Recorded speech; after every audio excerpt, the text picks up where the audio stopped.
మొండిగా వాళ్ళకి క్లియర్గా తెలుసు ప్రజలు తిరస్కరించిండ్రు, ప్రజలు ఓడించబోతున్నారు, ప్రజలు బొంద పెట్టబోతున్నారని తెలిసి ఉన్నదల్లా తెగ నమ్ముకొని దేశం విడిచి పారిపోవాలన్న ఆలోచనతోనే ఔటర్ రింగ్ రోడ్డుని అమ్ముకున్నారు.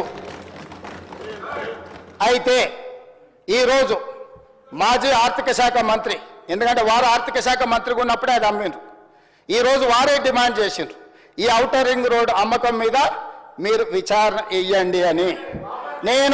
నేను మనస్ఫూర్తిగా వారు మనస్ఫూర్తిగా విచారణకి ఏదైతే అడిగినరో వెనకాల వారు కూడా చదువు వచ్చినా రాకపోయినా వారు కూడా వారికి మద్దతు పలికినందుకు వారిద్దరి కోరిక మేరకు స్పెషల్ ఇన్వెస్టిగేటింగ్ టీంను నిర్వహించి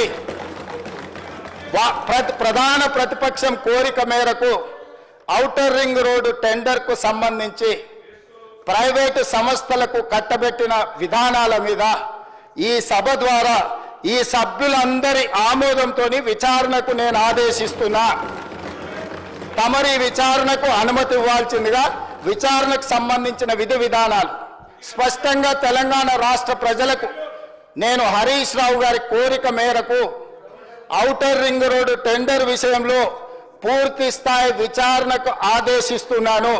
విధి విధానాలను మంత్రివర్గంలో చర్చించి మంత్రివర్గ సహచరుల సూచన మేరకు మంత్రివర్గం యొక్క తీర్మానం మేరకు ఔటర్ రింగ్ రోడ్డు టెండర్ మీద విచారణకు ఆదేశిస్తున్నాం అధ్యక్ష.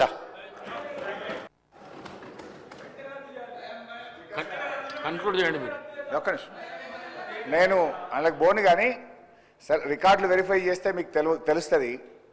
నేను ఎక్కడ కూడా విచారణ వేయమని అనలే. అక్కడ నుంచి బట్టి గారు లేచి వి వెల్కమ్ విచారణ, దానికి మేము వెనకపోము, వి వెల్కమ్. కానీ విషయం చెప్పదలుచుకున్నా అంటే ఎంత కన్వీనియంట్గా ముఖ్యమంత్రి గారు మాట మారుస్తారనేది రాష్ట్ర ప్రజలకు మీకు రికార్డులు చూస్తే తెలుస్తుంది.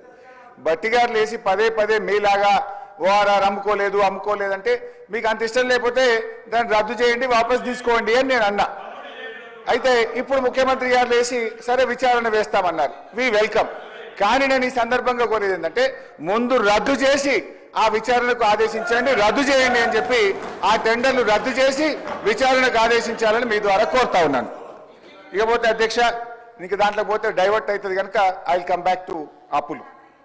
ఇకపోతే అధ్యక్ష కన్క్లూడ్ చేయండి హరీష్ రావు గారు. అరే ఎక్కడ సార్ ఇంకా సగం కూడా కాలేదు.